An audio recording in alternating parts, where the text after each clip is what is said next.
Yo, salut à toutes et à tous et bienvenue sur la chaîne de Slayer Symphony. J'espère que vous allez bien derrière votre écran les amis, parce que moi je vais pas vous mentir, je suis au top, je suis super content, je vous reçois sur la chaîne. On va parler de jeux vidéo, on va parler de collection et on va s'attarder sur celle de la Sega Mega Drive, ma collection Sega Mega Drive ou Mega Drive, hein, vous l'appelez comme vous voulez. Du moins la 16 bits de chez Sega, la grande rivale de la Super Nintendo, de la SNES, qui est ma première console. D'ailleurs j'ai fait une vidéo concernant cette collection, n'hésitez pas à vous rendre dans la description, je vous mettrai le lien de la vidéo pour pouvoir la visionner, il y a des belles choses à voir à l'instar de la Mega Drive, on va pas se mentir, j'espère que ça va vous plaire. Avant de commencer, bien entendu, merci à toutes les personnes qui s'abonnent, qui mettent un like, bien entendu, ça me fait extrêmement plaisir, ça me motive tout simplement pour continuer et essayer de, au fur et à mesure de m'améliorer et de faire de plus en plus de meilleurs contenus, parce que je lis vos messages et j'essaye voilà, d'en prendre compte pour essayer de vous faire évoluer la chaîne tout simplement. Merci également au Bogus Gamer pour votre soutien. Bisous à tous, on se retrouve tout de suite pour la collection Mega Drive, let's go. On démarre immédiatement avec mon pack Mega Drive 1. Alors je vous montre l'arrière parce qu'il est un peu fatigué. Hop, et maintenant on voit l'avant. Il est complet. C'est le pack Altered Beast. Je suis bien content de l'avoir. C'est le premier qui est sorti chez nous en Europe. Et oui. Et derrière, il y a une petite fun fact. J'aimerais vous parler et j'aimerais avoir votre avis dans les commentaires également. Il s'agit voilà, du petit liseré blanc ici, vous voyez. Je vais vous le lire. High Definition Graphic Stereo Sound. J'ai un super anglais d'ailleurs. N'hésitez pas à le dire dans les commentaires. Je pense qu'il faut le noter. Plus sérieusement, voilà, apparemment ce serait les Mega Drive qui auraient le meilleur son par rapport à celles qui ont suivi. Ce serait celles qui auraient le meilleur chipset sonore. Est-ce que c'est une réalité ou non? Je ne sais pas, dites-le moi dans les commentaires, j'aimerais bien voir voilà, votre avis et votre confirmation également, parce que je pense que vous avez peut-être plus de connaissances sur la Mega Drive que moi, parce que moi je la découvre petit à petit et ça me fait plaisir d'avoir de la découvrir, c'est une console que j'aime de plus en plus. On va continuer avec les jeux, on va y aller rapidement pour pas que ça dure trop longtemps. On a le fameux Aladdin de Virgin sur Mega Drive. Il existe également sur la Super Nintendo, mais c'est Capcom qui l'a fait. Donc beaucoup de personnes préfèrent la version Mega Drive, d'autres, ça serait plutôt la version Super Nintendo. Moi, j'ai que la version Mega Drive. Donc je peux pas vraiment donner mon avis, en tout cas entre les deux. J'aurais bien voulu faire un test et vous montrer voilà, mon avis entre les deux, mais pour l'instant, c'est pas le cas. Peut-être qu'un jour, j'aurai la version Super Nintendo. Bref, voilà, il est complet en boîte. Je vous montre rapidement l'intérieur pour vous montrer qu'il est bien complet. Il est en plutôt bon état, je suis extrêmement content. N'hésitez pas également à me dire dans les commentaires lequel est votre préféré. La version SNES, Mega Drive, SNES. Voilà, j'attends votre avis, dites-moi. On continue avec une compilation que j'ai également complète et je suis bien content. Celle-là, je vous la conseille absolument. Voilà, parce que ceux qui connaissent bien la Mega Drive vont comprendre de quoi, et comprennent d'ailleurs de quoi je veux parler. Vous avez Flicky. Alors Flicky, c'est un jeu sympathique, mais pour moi, c'est pas un jeu Mega Drive, c'est un jeu Master System. Voilà, c'est mon simple avis. Le Alex Kidd in the Enchanted Castle. Voilà. Je suis désolé, mais le jeu, il est vraiment pas ouf. Alors peut-être que je me trompe, hein, mais pour moi, le jeu, il est pas ouf. On a Altered Beast, on en parlait tout à l'heure, c'est un jeu sympathique, qui est un peu vieilli, mais je le trouve sympa. Franchement, ça se joue encore assez bien. Et puis, il y a la pépite, là. Le Gunstar Heroes. Alors, celui-ci, les gars. J'y ai joué, celui-ci. Ah, il est violent. Ah, il est exceptionnel. Franchement, malheureusement, il coûte trop cher en standalone. Il a plusieurs centaines d'euros. Là, pour 60, 90 euros maximum, vous pouvez l'avoir en compilation. Et rien que pour ce jeu-là, la compilation, elle vaut largement l'achat. En plus, sur la Terrebus derrière. Voilà, c'est plutôt top. Donc, il est bien complet. Donc, ça, je vous le conseille. Franchement, si vous la trouvez pas chère, je vous la conseille. On poursuit avec le Cool Spot. Je le connais pas plus que ça, Cool Spot, j'ai un peu testé. Il faudra que je le creuse un petit peu. Donc il est complet en boîte également. Voilà, vous pouvez voir le Cool Spot. Vraiment, je suis content de l'avoir. Voilà, c'est la mascotte de 7up pour ceux qui ne savent pas. Je fais pas de publicité, mais voilà, à l'époque, il y avait pas mal de marques qui faisaient des jeux vidéo à leurs effigies. On avait Pepsi Man, je crois, ouais, c'est Pepsi Man sur PS1. On a des jeux McDonald's, etc., etc. Et là, on a un jeu 7up qui malgré tout est sympa. Voilà, c'est des jeux faits par des marques en général qui sont pas si mauvais que ça. Pas tous. Hein. Pepsi Man apparemment n'est pas ouf. Ensuite, on a le seul jeu non complet de la collection, le Dragon Ball Z, l'appel du destin. Je me devais en avoir un, j'ai acheté 30 € celui-ci. Ouais, il n'est pas complet, comme vous pouvez voir. Malheureusement, il manque la notice. Alors peut-être que j'en trouverai une, hein, on sait pas. Hein. C'est compliqué sur Mega Drive d'en trouver des notices. Donc moi, je suis content parce que voilà, c'est ma génération, hein, Dragon Ball Z, voilà, Senseiya, etc. Voilà, ça fait plaisir et en plus, c'est un bon opus celui-ci. Alors on continue avec deux jeux. On a École de fin numéro 1 et École de fin numéro 2. Donc le 2, c'est les Maris du Temps. Voilà, je peux pas vous en dire plus, je l'ai juste lancé. Je sais que JDG avait fait une vidéo que j'avais vue il y a longtemps. Et celui-là, il est pas ouf. Et celui-là non plus, je pense. Donc je ne sais pas ce que ça vaut. Donc dites-moi dans les commentaires. J'ai testé, mais voilà, c'est pas top. Voilà, petit fun fact, vous voyez, vous avez une petite étiquette pour la protection des dauphins, et je trouve ça vraiment sympathique. Déjà à l'époque, on faisait attention à l'environnement, on essayait de protéger les animaux, et je trouve que c'est important. Voilà, faut faire attention aux animaux, les amis. On continue avec un shoot. Alors lui, il est aussi sorti sur Switch. Voilà, je l'ai pris sur Switch. Alors là, au moment où je tourne la vidéo, le colis n'est pas encore arrivé. Je pense que vous aurez fait la vidéo solde bien avant. Parce que cette vidéo va sortir la semaine prochaine, au moment où je tourne la vidéo. Donc, bref, on a le Empire of Steel, un shoot néo-rétro qui est juste top. Voilà, qui est juste top et qui est complet. Les échos, je ne les ai pas montrés, mais ils sont complets. Hein. Voilà, faites pas confiance. Voilà. Le Empire of Steel, il est complet et franchement, il est vraiment sympathique. C'est vraiment un bon top jeu. Voilà, top jeu. Sur la Mega Drive, déjà c'est une console de shoot.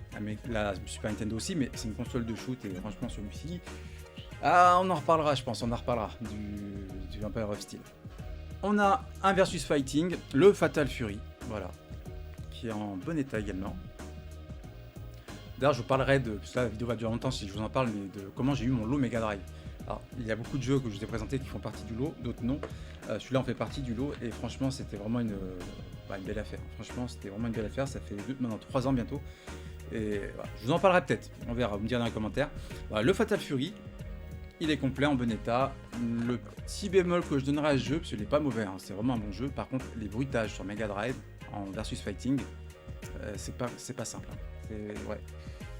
Pourtant, j'aime bien la console, mais je préfère les bruitages sur Super Nintendo. Je trouve que voilà, le son est moins métallique. Alors, un jeu que j'ai connu dans mon enfance, j'ai un neveu, qui je fais un bisou, hein, il regardera sans doute la vidéo. Le Global Gladiator, ouais, on y jouait avec lui quand on était petit et vraiment on l'a kiffé. Et là je l'ai acheté pour ça. D'ailleurs vous voyez c'est un jeu McDonald's, hein. Il y avait des marques qui faisaient des jeux. Et franchement il est sympathique. Je sais qu'il existe également sur Master System, Game Gear je suis pas sûr, mais Master System c'est sûr qu'il y existe. Il serait un peu plus jouable sur Master System parce que c'est vrai qu'il y a tendance à glisser le personnage quand on le manie. Surtout quand on tire, ça a tendance à le faire reculer. Donc ça peut... Voilà, il faut faire attention dans le niveau. Mais franchement, le Global Gladiator, je vous le conseille. Moi, franchement, j'aime beaucoup le jeu. Alors, un autre shoot où le personnage est le vaisseau. Il n'y a pas de vaisseau. En fait, c'est un personnage qu'on dirige. C'est le Jinoog. Voilà, le fameux Jinoog. Hop, voilà. J'ai oublié encore de vous présenter une boîte, mais c'est pas grave, mais ils sont complets les jeux. Voilà, le Jinoog est complet, lui il est ressorti sur Switch, mais via Limited Run avec Linemancer. J'ai loupé le coche malheureusement. Je voulais l'acheter, mais j'ai loupé le coche malheureusement. Et j'ai pas envie de mettre et favoriser les gens qui revendent ça à des prix indécents. Voilà, donc je suis bien content de l'avoir en original déjà, le Jinoog. C'est vraiment un jeu de shoot sympathique. Voilà, je vous montre à l'arrière rapidement. Vous pouvez voir le personnage qu'on a sur l'avant de la boîte et le vaisseau. Donc, assez spécial, mais franchement, c'est sympa. Là, on a une belle pièce encore. On a le Légende de Thor. Voilà, la Légende de Thor, qui n'est pas complet, celui-ci. Alors, j'ai bien la notice, effectivement, mais par contre, il manque les 8 cartes à l'intérieur. Donc, vous voyez, la Légende de Thor. Voilà, c'est un jeu... c'est une tuerie. C'est vraiment une tuerie. Ça n'existe plus trop, les jeux comme ça de nos jours, malheureusement. C'est un dessin animé, dire graphiquement, et franchement, c'est une sorte de beat'em up qui ressemble un peu, et vu dessus, ça fait un peu RPG action, même si on n'est pas un, je pense. J'ai pas encore assez creusé, mais franchement, celui-ci, je vous le conseille. Alors moi, je l'ai en version française intégrale. Il n'existe pas en multilingue celui-ci. Donc voilà, je suis bien content de l'avoir, la Légende de Thor, et il faudra que je creuse à l'avenir. On continue, hop, on va essayer de pas faire trop de bruit. Avec le Roi Lion, voilà, pareil, il existe aussi sur Super Nintendo, sur Master System, sur NES, sur Game Gear, je sais pas s'il est sur Game Boy. Voilà. Le Roi Lion, pareil, c'est un dessin animé interactif, limite. Franchement, une pépite. Généralement, de toute façon, les jeux Disney sont très très jolis. Voilà, il est également complet en boîte. Très content de le posséder dans ma collection. C'est un must-have de la machine, hein, tout simplement. Le Roi Lion. Ensuite, alors, je vais décaler juste les jeux. Voilà, pour pas que ça tombe. On va prendre le dernier jeu de cette pile. Et c'est le Mystic Defender. Voilà, Mystic Defender. Je le trouve un peu chelou. Voilà, j'en ai parlé avec un collègue à moi que je salue, Loïc. On en parlait un petit peu et on le trouve tous les deux même chelou. Je sais pas comment expliquer. Alors, vous me direz dans les commentaires, parce que, encore une fois, je suis pas un expert de la Mega Drive. Voilà, donc il est bien complet. Mais voilà, en fait, les monstres dans le jeu sont bizarres, en fait. J'ai l'impression que c'est psychédélique. Il a l'air bien, hein, par contre. Hein, j'y ai joué, il est sympa, mais il est chelou. Je sais pas comment l'expliquer. Mais voilà, mais en tout cas, je suis bien content de l'avoir dans ma collection, le Mystic Defender. Je trouve que ça... J'aime bien la jaquette. La jaquette, je trouve qu'elle déchire. Ah, les jaquettes d'époque, franchement, elles sont top, on va pas se mentir. Hein. Les jaquettes Mega Drive, notamment, et surtout aussi la SNES, franchement, c'était vraiment top. Donc voilà, je trouve que c'est une belle pièce dans ma collection. Je suis bien content de le posséder, hein, ce Mystic Defender. Après, malgré son côté chelou. Bon, là, on rentre dans du classique, excusez-moi. Du classique avec le premier Sonic. Voilà. Moi, mon préféré des Sonic, c'est le Sonic 1, mais sur Master System. Voilà.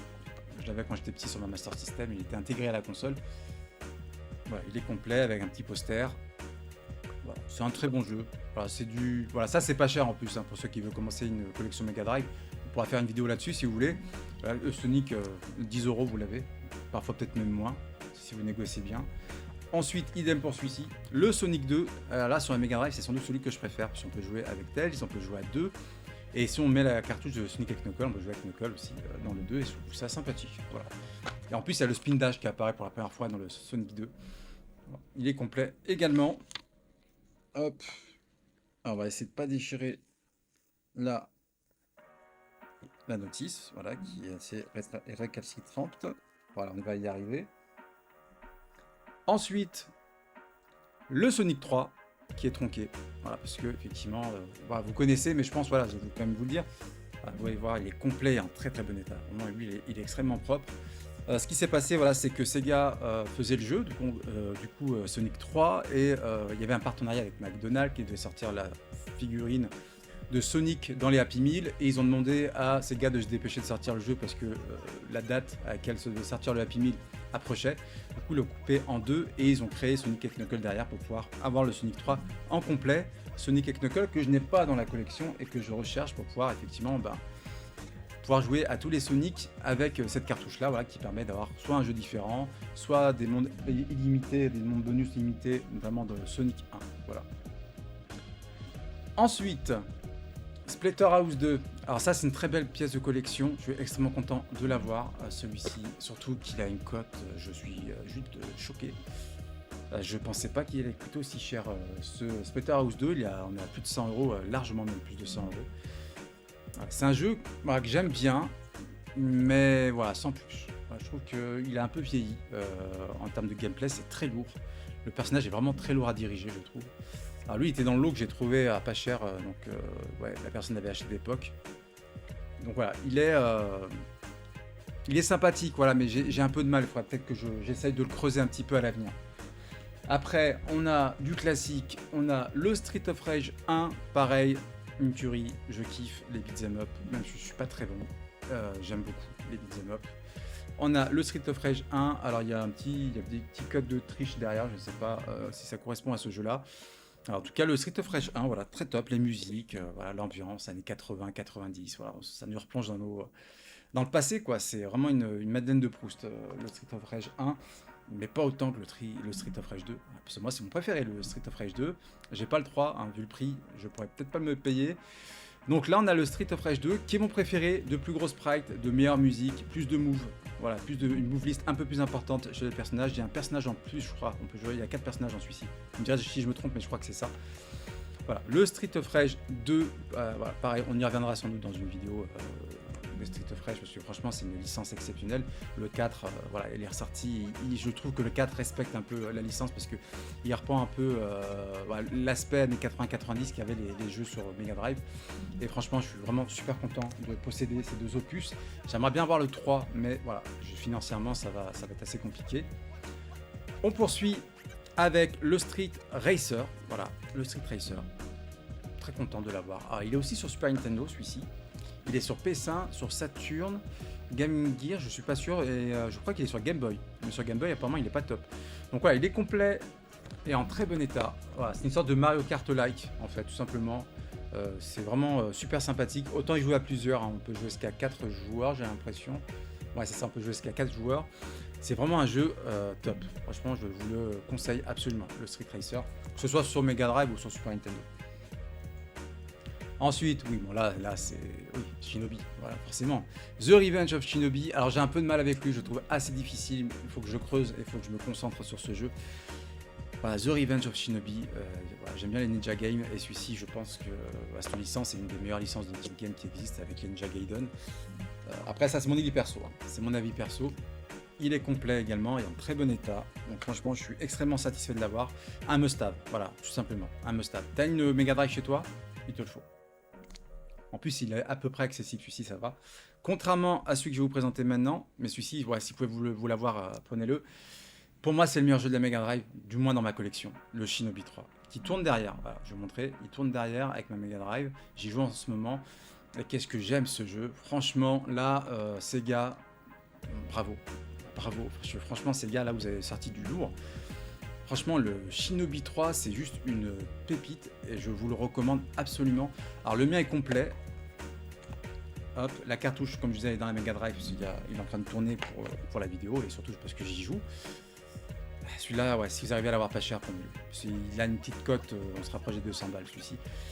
Mais franchement, Shinobi 3, je crois qu'on va pas se mentir, c'est un super jeu. Ensuite, on a le Monster Lair Wonder Boy 3, un shoot pédestre au top. Un petit jeu d'arcade là comme ça, là, un petit shoot pédestre avec des phases en vaisseau aussi, vous pouvez voir. Il y a des petites phases en vaisseau juste ici, voilà, juste ici. Et il y a des phases à pied et vraiment c'est une pépite. Je pense que c'est un must-have aussi la console. Franchement, si vous pouvez l'avoir aussi, celui-ci, lui il est pas trop cher encore, ça va. Et il me semble qu'il est ressorti. Je suis pas sûr, mais je crois qu'il est ressorti sur les plateformes modernes. Vous me direz dans les commentaires, mais je crois qu'il est ressorti dans les plateformes modernes celui-ci. Voilà, très bon jeu. On continue avec celui-ci, World of Illusion. Alors celui-ci me fait penser à des jeux Super Nintendo, dans le sens où graphiquement c'est pastel et tout. Franchement, il est super beau ce jeu, et en plus c'est super cool. Franchement, c'est un très bon jeu. Pareil, complet en boîte, et lui il coûte pas cher également. Donc pour une petite vingtaine d'euros, si vous négociez, vous pouvez le toper. Je vous le conseille, hein. Le World of Illusion, c'est... je sais pas quoi vous dire, c'est... Ouais, c'est vraiment... Et je suis content, hein, franchement, ma collection Mega Drive n'est pas énorme, mais franchement j'en suis fier, et ça me fait... Voilà, je suis content de l'avoir. Je pensais pas avoir cette console un jour, et franchement, ça fait extrêmement plaisir de pouvoir vous présenter ça en vidéo, les gars. Donc on continue avec un double pack. Vous avez le Castle of Illusion et le Quackshot. Alors le Castle of Illusion, mon neveu l'avait et c'est vrai que c'est un super jeu et que je vous recommande. Le Quackshot, on m'en a dit beaucoup de bien. Et ben je vous le recommande aussi. Ce sont deux pépites. Je vous recommanderais plutôt de le prendre dans cette version, un double pack. Pour avoir l'arrière, vous avez les deux. Parce que en standalone, pardon, excusez-moi, c'est assez cher. Enfin, ça dépend de l'état. On va dire 40 euros, on va dire à peu près pour le Castle of Illusion, et pareil pour le Quackshot, donc ça fait 80, voire peut-être 100 euros en fonction de l'état. Alors que là, moi la compilation, j'ai payé 45 balles, tu vois, il y a un an. Maintenant, je regardais un petit peu avant de faire la vidéo, 50 balles, 55 balles, tu peux en trouver, donc je pense que ça vaut largement le coup de la prendre, cette compilation. En plus, c'est un gain de place dans votre collection, hein, finalement. Mettez plus de jeux. Pas bête, hein. Et on continue, et avec le dernier jeu, et celui-ci, il est quasiment neuf. Le Ristar aussi, qui a sa petite cote, malheureusement. Si les jeux pouvaient s'écrouler en termes de cote, ce serait cool. Le Ristar, voilà, qui est complet, dans un état juste exceptionnel. Voilà. J'ai l'impression qu'il n'a jamais été joué. La personne à qui je l'ai acheté, je lui ai demandé s'il y jouait. Elle m'a dit qu'ils y jouaient, mais ils y faisaient juste attention, quoi. Le jeu, il est juste neuf. Alors celui-ci est un peu spécial, c'est soit on l'aime, soit on l'aime pas. Moi j'ai testé, pour l'instant ça va. Donc à voir à l'avenir si j'accroche définitivement ou pas. À savoir, petit fun fact, que ce personnage Ristar devait remplacer Sonic. Et ouais, il devait remplacer Sonic, mais c'est compliqué de remplacer Sonic qui a une aura internationale et qui est vraiment la mascotte pardon, de Sega, et qui est, je pense que c'est indéboulonnable, hein, Sonic, hein, pour Sega. En tout cas, ouais, je suis bien content de l'avoir, ce petit Ristar dans ma collection. Les amis, ainsi s'achève la vidéo, j'espère que ça vous aura plu. Mais en tout cas, j'ai pris énormément de plaisir à vous présenter ma collection Mega Drive, il y avait de belles pièces. N'hésitez pas à me donner votre avis dans les commentaires, à me donner aussi les jeux, voilà, qui vous ont ravivé votre âme d'enfance, hein, vos souvenirs impérissables. Et s'il y a des jeux simplement que vous me conseillez, voilà, à acheter et à faire rentrer dans la collection, il y a peut-être des petites pépites que j'ai oubliées ou peut-être j'ai pas conscience de leur existence. Et grâce à vous, voilà, je pourrais garnir encore plus ma collection Mega Drive. Tu peux également, mon ami, mettre un like, t'abonner à la chaîne, partager la vidéo et cliquer sur la cloche de notification pour les futures vidéos. Quant à moi, je vous fais de gros bisous et surtout n'oubliez jamais que le bonheur n'est pas loin. Alors à vos manettes, c'était Slayer Symphony, à bientôt, ciao ciao.